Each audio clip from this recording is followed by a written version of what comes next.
C'est les actus, bienvenue. Le programme cette semaine va être rythmé, tout d'abord avec les Pinks du BCVN qui montent sur la plus haute marche du podium.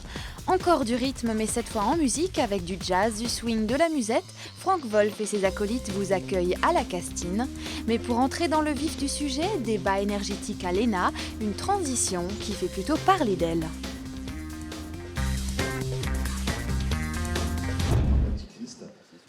Le ministère de l'Écologie, du Développement durable et de l'Énergie organise un débat national sur la transition énergétique. Ce débat territorial inclut les citoyens. En Alsace, les ELD, entreprises locales de distribution, dont la régie, ont participé au rassemblement. Chaque territoire est unique, mais les spécificités alsaciennes ont particulièrement intéressé le représentant du ministère. Et la troisième originalité, c'est sa dimension citoyenne.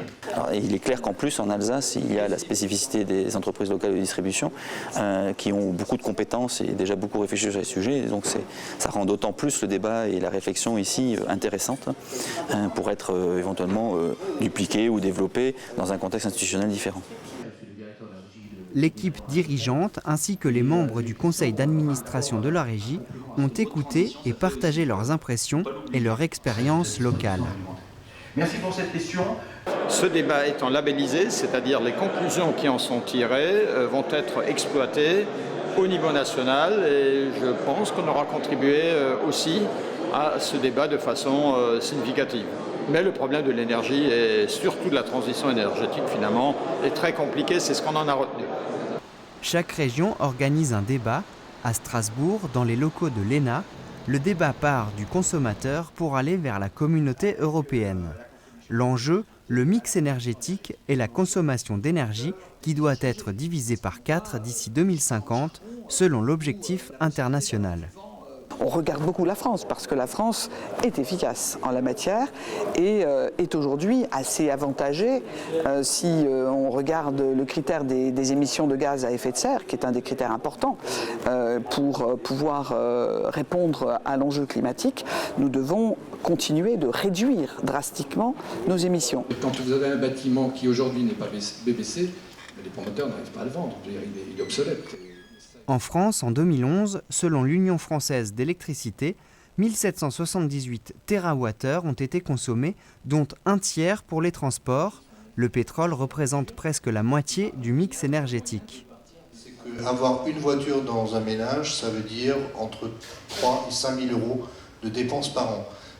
Autour de tables rondes, composées d'intervenants d'horizons diverses, 3 thèmes étaient proposés: efficacité énergétique, mix énergétique et développement industriel et territorial. Entre autres, la place du gaz, les compteurs électriques à carte et le rôle des collectivités ont été évoqués.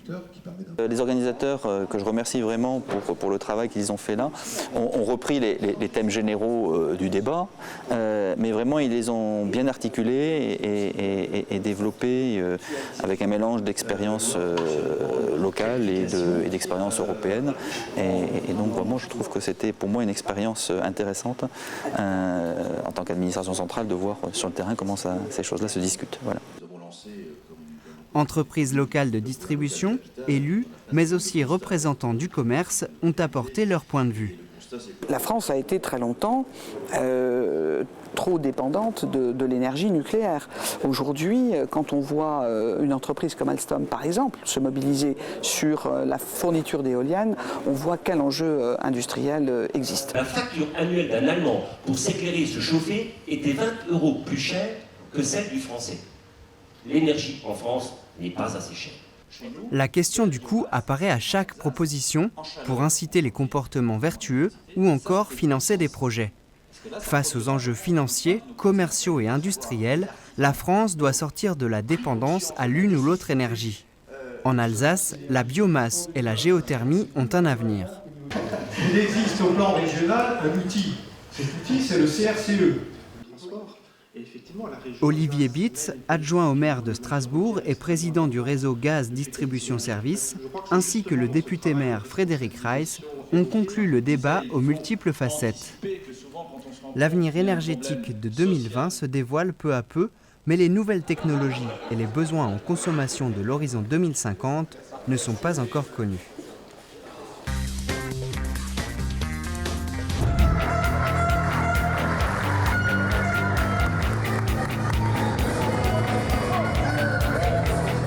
Pour la première fois, les seniors féminines 1 du basket club des Vosges du Nord montent en National 3. Avec leurs 2 coachs, Maddy Timmer et Olivier Letzelter, les Pink, comme elles aiment s'appeler, montent d'un niveau pour la 3e année consécutive.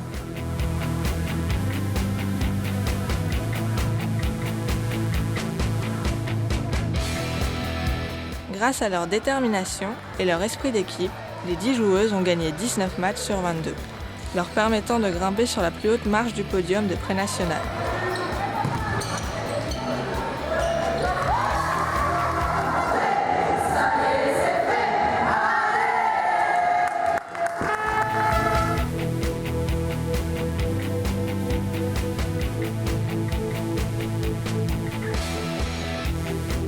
Lors du dernier match à domicile, les mini-Pink ont tenu à encourager leur équipe, ainsi qu'un public venu nombreux pour l'occasion. Malgré la défaite face à la SIG 3, c'est le sourire aux lèvres que les Pink ont fini ce match.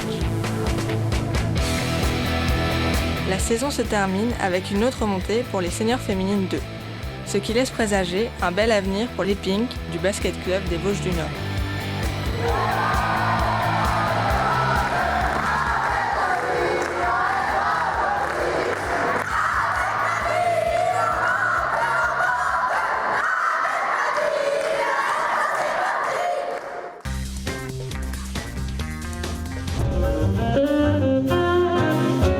Miles Davis ou Nat King Cole sont des noms qui vous parlent. Eh bien, ces légendes du jazz ont toujours fait partie de la vie d'artiste du saxophoniste Frank Wolf et ses acolytes Marcel Leflair, Davide Petroca et André Ceccarelli. Il aura fallu attendre 15 longues années pour qu'un grand concert de jazz foule enfin les planches de la Castine. Le Frank Wolf Trio, accompagné du batteur de renom André Ceccarelli, nous ont offert un concert mémorable. Alors le trio, c'est avec Marcel Leflair à l'accordéon et Davide Petroca à la contrebasse. C'est une formation qu'on a créée il y a 1 an et demi. On a fait un premier concert à Urvillers en janvier 2012, voilà, c'est ça. Et en fait, Marcel et moi, on se connaît depuis très très longtemps. On est amis, on s'est croisés dans plein de situations, mais on n'a jamais eu de formation à nous. Et Davidé, c'est une connaissance commune. On n'avait jamais joué tous les 3 ensemble, mais séparément, on avait déjà joué avec lui. Et ça nous est apparu comme une évidence de monter ce trio avec lui. Et on a invité à la batterie André Ceccarelli, qui est probablement une légende, enfin c'est pas probablement, André Ceccarelli, qui est une légende vivante de la batterie en Europe.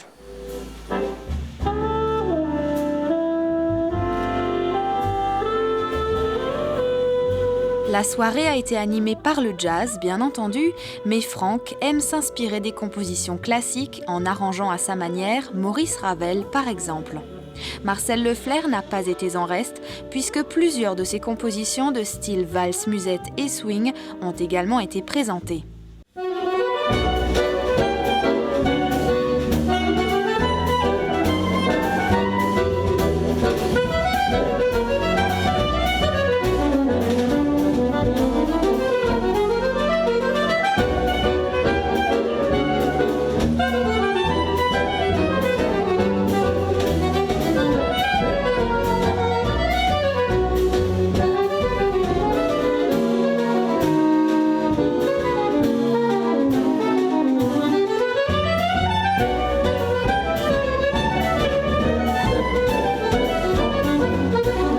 Ce répertoire inédit, les 4 artistes l'ont préparé en résidence durant toute la semaine.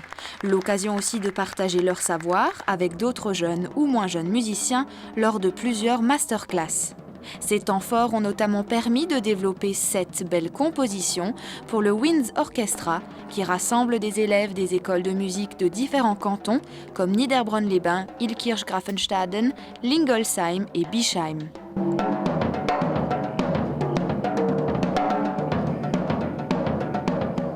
Loïc Kaila, qui est à l'origine de ce projet et qui est le directeur de l'école de musique de Reichshofen, m'a contacté parce qu'il y a 2 ans, nous avions fait une méga sax réunion lors d'un festival qui s'appelle les Rencontres du saxophone. Et on avait monté un orchestre de jeunes comme ça avec que des saxophonistes que j'avais dirigé. Et tout le monde est un peu sorti de là avec l'envie d'en faire encore. Et donc l'idée c'était de monter un orchestre, mais pas de le limiter qu'aux saxophonistes, de l'ouvrir à tous les instruments avant. Et c'est cet orchestre qui va jouer en première partie, on a appelé ça le Winds Orchestra, le Winds comme les vents en fait, puisque c'est un orchestre à vent, qui sera accompagné d'une section rythmique et puis qui donc, va faire la première partie du concert samedi soir.